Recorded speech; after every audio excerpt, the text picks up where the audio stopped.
বিসমিল্লাহির রহমানির রহিম। আসসালামু আলাইকুম দর্শক, কেমন আছেন? আশা করি ভালো আছেন। আমিও ভালো আছি। দেশ ও দেশের বাইরে থেকে যারা ভিডিওটা দেখতেছেন তাদেরকে আমার রান্নাঘরে স্বাগতম। আজকে আমি দেখাবো কারি পাতা দিয়ে আলু দিয়ে মুসুরির ডাল দিয়ে টাটকা ডালের রেসিপি। চলুন দেখে নেওয়া যাক টাটকা ডালের উপকরণ কি কি লাগতেছে। দর্শক, আজকে আমি দেখাবো ইন্ডিয়ান মুসুরির ডাল দিয়ে আলু দিয়ে টাটকা ডাল। তো এখানে আমি আলু আর মুসুরির ডাল ধুয়ে নিয়েছি। এখানে আমি লবণ, রসুন, পেঁয়াজ, কাঁচামরিচ নিয়েছি, দিয়ে দেব সিদ্ধতে। আমি দিয়ে দেব এখানে হলুদের গুঁড়া নিয়েছি, দিয়ে দেবো আমি হলুদের গুঁড়াটা। এখন আমি কিছুটা পানি দিয়ে দেব সিদ্ধর জন্য, যতটুকু পানির প্রয়োজন অতটুকু আমি দিয়ে দেব। এখন আমি এটা চুলায় বসিয়ে দেব। আমি মশলাটা এখন কোনো মশলা দেবো না, যেহেতু এটা টাটকা ডাল, সেই ক্ষেত্রে এটা অনেক মশলা যাবে, কিন্তু মশলাটা পরের স্টেপে দেখিয়ে দেব। এখন এটা সিদ্ধ হতে থাকবে।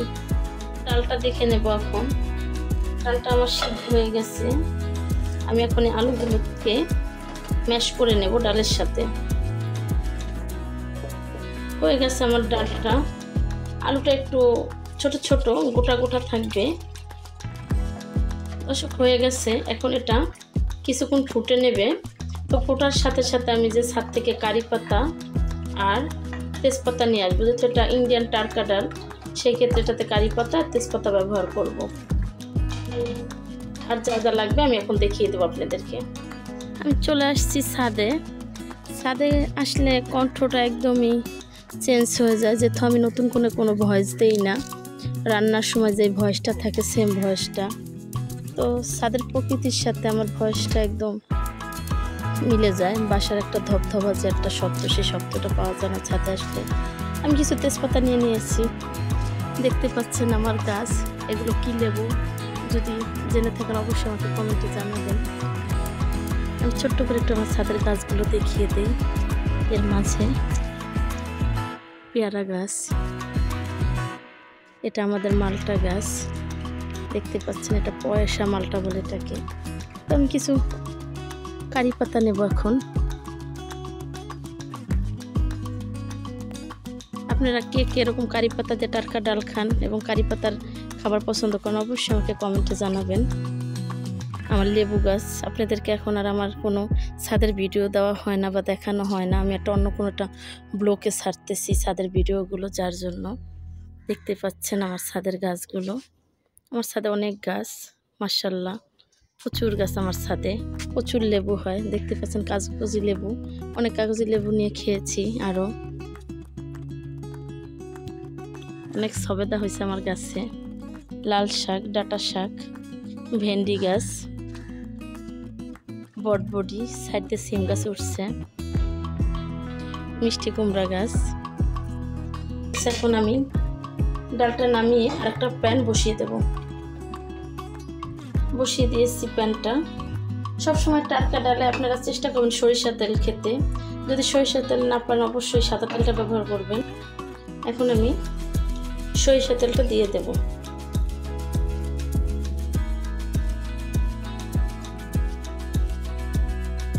এখন আমি ছাদ থেকে কারি পাতাটা নিয়ে এসেছি, ধুয়ে পরিষ্কার করে নিয়েছি।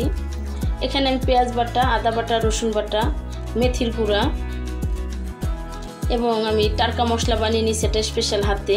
এখানে ধনিয়া জিরার গুঁড়া, অল্প করে মরিচের গুঁড়া। টাটকা ডালে একদমই খুব মরিচের গুঁড়া কম দিতে হবে, তবে কাশ্মীরি মরিচের গুঁড়া থাকলে বেশি ভালো হবে। এখানে আমি শুকনো মরিচ এবং পাঁচফোড়ন, রাঁধুনি নিয়েছি, তেঁতুল নিয়েছি, পেঁয়াজ কুচি, রসুন কুচি। এখন আমি মরিচটাকে ভেজে নেব।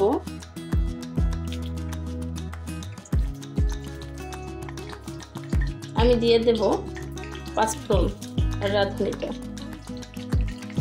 এটা ভেজে তারপরে আমি দিয়ে দেব রসুন পেঁয়াজ কুচিটা।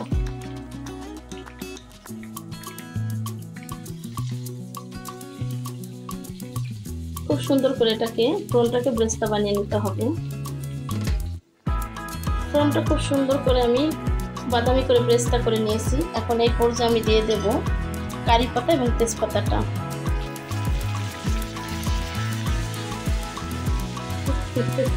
আপনারা চাইলে আস্ত বেশি করে সরিষাটা ব্যবহার করতে পারেন। ইন্ডিয়ানরা প্রচুর সরিষা ব্যবহার করে। তো আমি পাঁচফোড়নের যে সরিষা ছিল ওটাই দিয়েছি, এর বাইরে কোনো সরিষা দেই নেই। এখন আমি এটাকে উঠিয়ে নেব। ডালে আমি আলাদাভাবে এটা আগে দিয়ে দেব, তারপর মশলাটা কষিয়ে নেব। দিয়ে দিয়েছি আমি ডালের ভিতরে। হয়ে গেছে আমার ডালের ভিতরে ফোড়নটা দেওয়া। এখন আমি মশলাটা কষিয়ে নেব। এখন দিয়ে দেব আমি মশলাগুলো। মশলাটা নেড়ে নিচ্ছি আমি, এটা কষিয়ে নেব সুন্দর করে। টাটকা ডালের নিয়মই আমি যেগুলো প্রসেসিংগুলো ব্যবহার করেছি ঠিক এরকম প্রসেসিংগুলো করে নিতে হবে। প্রত্যেকটা মশলা, তেজপাতা, শুকনা মরিচ, পাঁচফোড়ন, সরিষা, মেথি, টাটকা ডাল মানে সব রকমের মশলা লাগবে।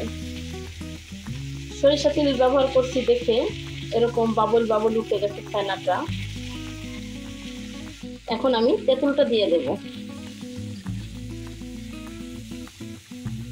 এখন হয়ে গেছে, আমি ডালটা দিয়ে দেব।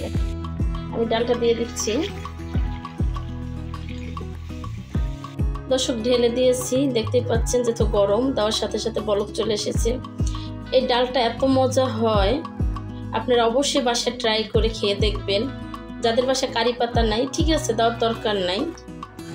যদি সংগ্রহ করতে পারেন কারো গাছ থেকে এনে বাসায় ফ্রিজে ডিবে রেখে দেবেন, বা আপনার পাতাটা শুকিয়েও আপনারা সংরক্ষণ করতে পারেন 1 বছরের মতনই।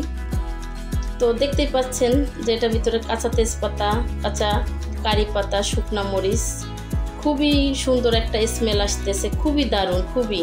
এবং ডালটা যদি আপনারা এখন টেস্ট করতে পারতেন তাহলে বুঝতে পারতেন যে কতটা মজা হয়েছে। এটার সাথে কোনো মাছ মাংস কিচ্ছুর দরকার হবে না ডালটা খেলে, আর এতটাই টেস্ট। তো আমি যে ঘনত্বটা রেখেছি, এই ঘনত্ব পাতলা করা যাবে না, এর চেয়ে ঘন বেশি রাখা যাবে, কিন্তু টাটকা ডাল মানে কোনো পাতলা হবে না, ঘন হবে। তো আমি আমার প্রয়োজন যে যতটুকু ঘন রাখার অতটুকু রেখেছি, আপনারা চাইলে আরও বেশি ঘন রাখতে পারেন। এখন আমি এটা পরিবেশন করে নেব জাল অফ করে। দর্শক দেখতে পাচ্ছেন হয়ে গেছে আমার টাটকা ডালের রেসিপি। যদি ভালো লাগে অবশ্যই বাসায় ট্রাই করবেন। ট্রাই করে আমাকে কমেন্টে জানাবেন কেমন হয়েছে। এত সময় জুড়ে যে সমস্ত বন্ধুরা আমার সাথে ছিলেন তাদেরকে অসংখ্য ধন্যবাদ যে আপনারা আমার সাথে থাকেন, আমাকে কমেন্ট করেন। আমি খুব উৎসাহিত হই। আপনাদেরকে জানো আমি ভালো ভালো কন্টেন্ট উপহার দিতে পারি, আপনারা আমাকে উৎসাহিত করবেন। যে সমস্ত বন্ধুরা ফেসবুক থেকে দেখতেছেন তারা অবশ্যই ফলো দিয়ে রাখবেন। একবার এই টাটকা ডালটা বাসায় ট্রাই করবেন, ভীষণ মজা হয় খেতে। অবশ্যই আপনারা একবার ট্রাই করবেন প্লিজ। আজকে এই পর্যন্তই, দেখা হবে নতুন কোনো রেসিপি নিয়ে। ভালো থাকবেন, সুস্থ থাকবেন, আশপাশের মানুষকে ভালো রাখবেন। আল্লাহ হাফেজ।